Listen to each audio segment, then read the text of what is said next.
नमस्कार, बहुत स्वागत है आपका। आप देख रहे हैं किस्मत कनेक्शन और मैं हूं आपके साथ शैलेंद्र पांडे। चलिए कार्यक्रम की शुरुआत करते हैं और सबसे पहले जानते हैं पंचांग। दिनांक 11 फरवरी 2025, दिन मंगलवार।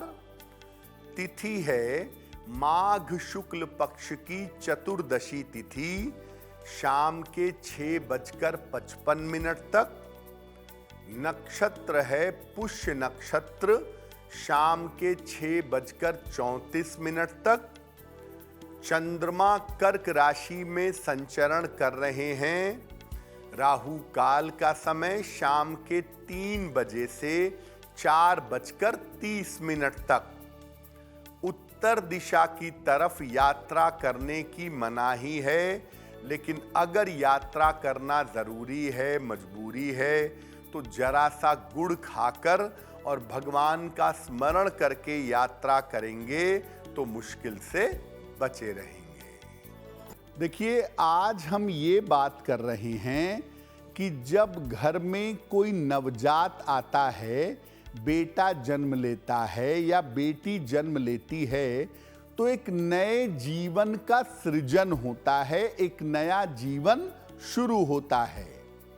उसमें बहुत सारी बातों का ध्यान अगर बच्चे के जन्म लेने पर आप करें तो बच्चे का जीवन बेहतर हो सकता है। सबसे महत्वपूर्ण बात है बच्चे के जन्म का समय। किस समय आपके बच्चे ने जन्म लिया है, ये बहुत इंपॉर्टेंट है।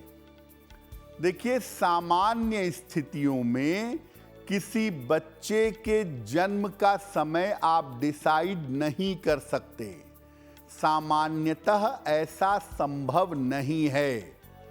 लेकिन अब क्या होता है कि जिन महिलाओं को सर्जरी करानी होती है, वो कभी कभी ज्योतिषियों से सलाह लेती हैं टाइम और डेट के लिए। तो अगर ऐसा अवसर है आपके पास, तो सोच समझकर समय का चुनाव करना चाहिए।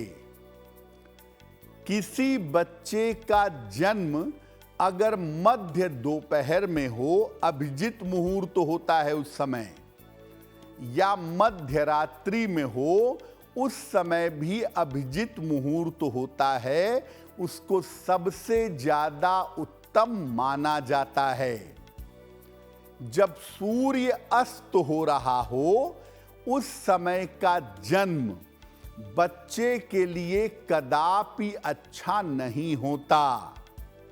जिन बच्चों का जन्म सूर्यास्त के समय होता है, आप अवश्य देखिएगा कि उनको जीवन भर उतार चढ़ाव झेलना पड़ता है और स्वास्थ्य की समस्याएं उनके साथ लगी रहती हैं।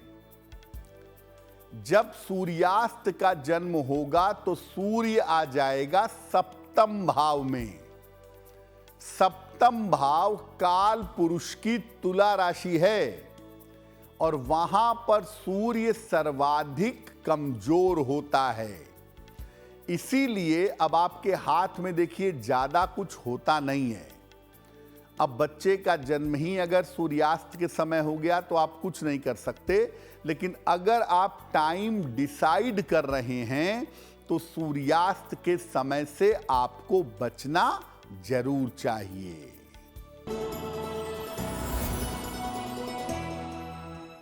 मेष राशि, मानसिक चिंता आपको परेशान कर सकती है। करियर में समस्या हो सकती है। धन खर्च पर ध्यान बनाए रखें। किसी निर्धन व्यक्ति को अगर हरे फल का दान कर दें तो दिन की मुश्किलें कम हो जाएंगी।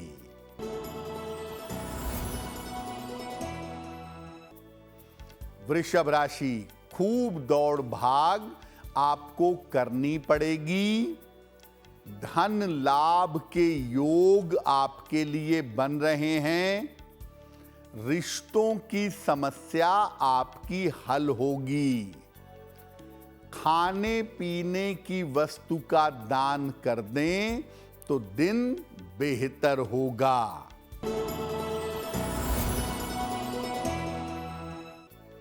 मिथुन राशि, धन लाभ के योग बन रहे हैं। करियर में कुछ बदलाव हो सकता है। थोड़ी बहुत मानसिक चिंता रह सकती है। किसी निर्धन व्यक्ति को अगर धन का दान कर दें तो दिन बेहतर होगा।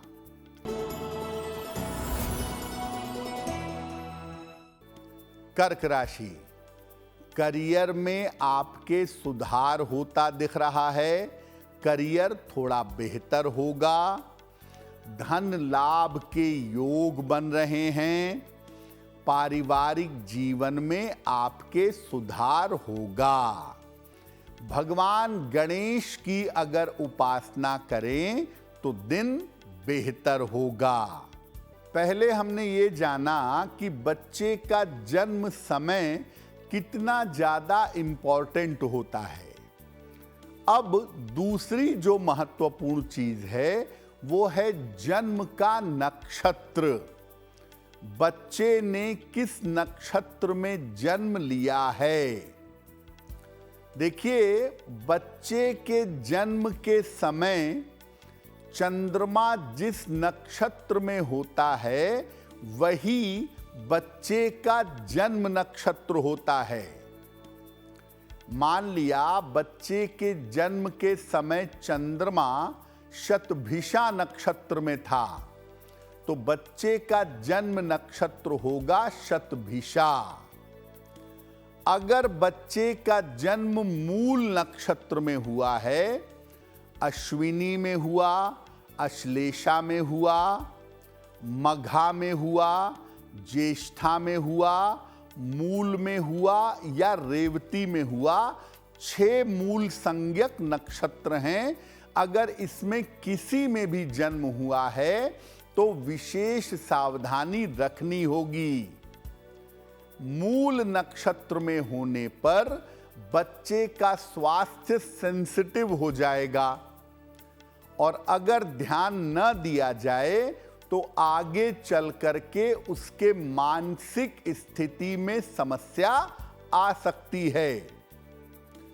ऐसी स्थिति में तुरंत जन्म लेने के 27 दिन बाद वही नक्षत्र आता है, तुरंत उस मूल नक्षत्र की शांति करवानी चाहिए।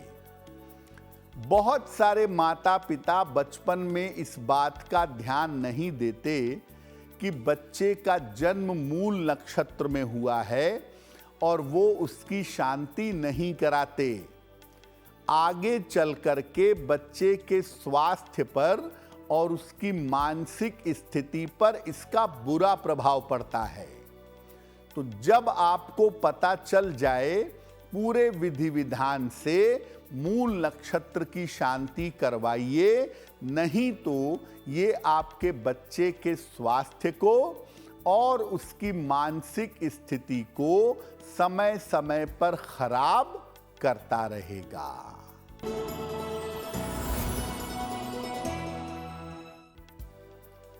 सिंह राशि, स्वास्थ्य का अभी भी ध्यान रखें।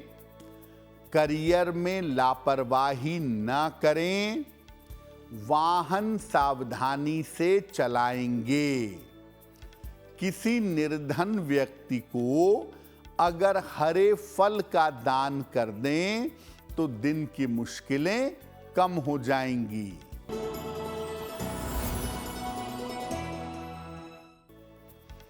कन्या राशि, धन लाभ के योग बन रहे हैं। परिवार में आपके व्यस्तता रहेगी। रुके हुए काम आपके पूरे होंगे। खाने पीने की वस्तु का दान कर दें तो दिन बेहतर होगा।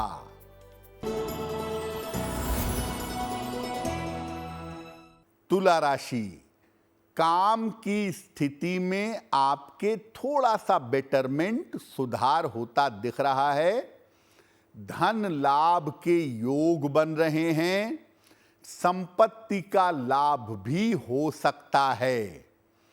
किसी निर्धन व्यक्ति को अगर धन का दान कर दें तो दिन बेहतर होगा। वृश्चिक राशि, चिंताएं कम होती जाएंगी। करियर में सफलता मिलेगी। व्यर्थ की दौड़ भाग आपकी रह सकती है।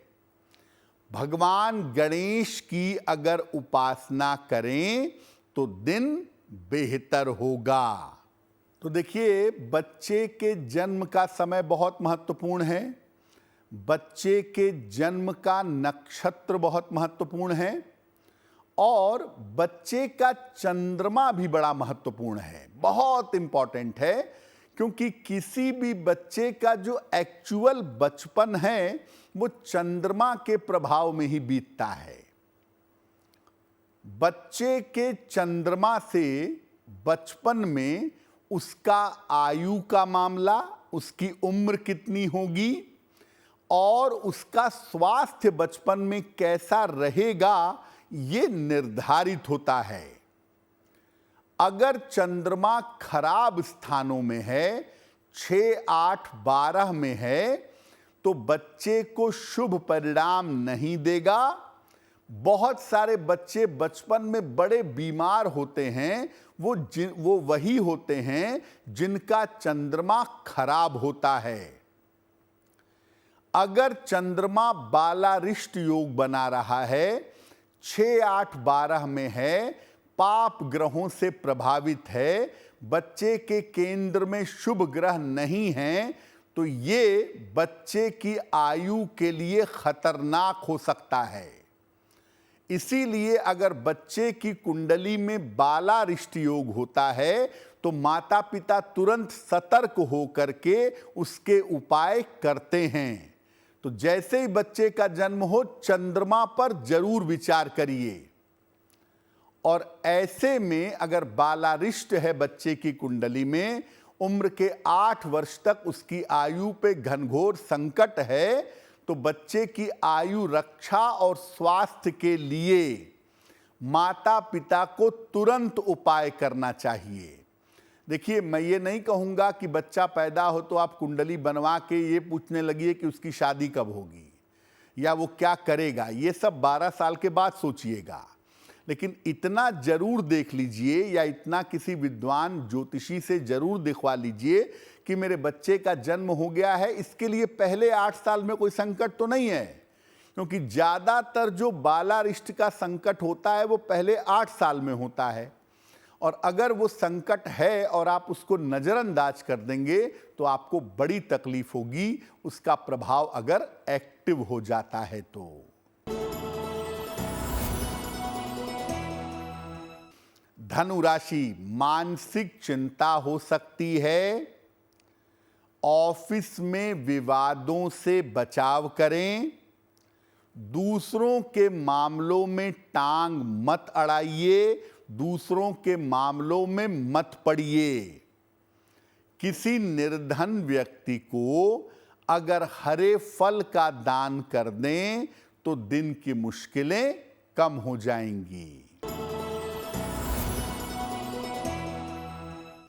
मकर राशि, स्वास्थ्य अच्छा होता जाएगा। सेहत को लेके जो परेशानियां थीं वो कम होंगी आपकी। ऑफिस की स्थिति में सुधार होगा और रुका हुआ धन भी आपको प्राप्त होगा। खाने पीने की वस्तु का अगर दान कर दें तो दिन बेहतर होगा।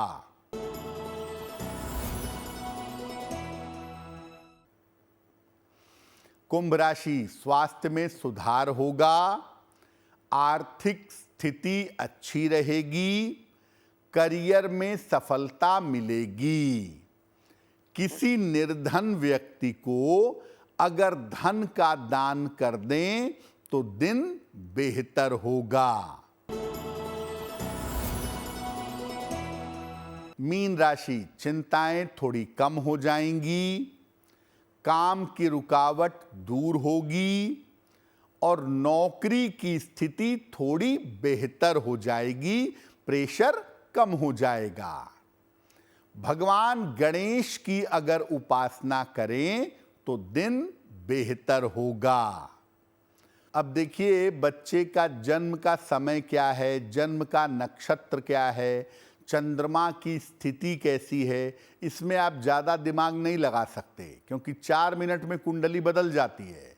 तो आप बहुत कुछ उसमें संशोधन नहीं कर सकते, लेकिन बच्चे के नाम पर आपको बहुत ध्यान देना चाहिए।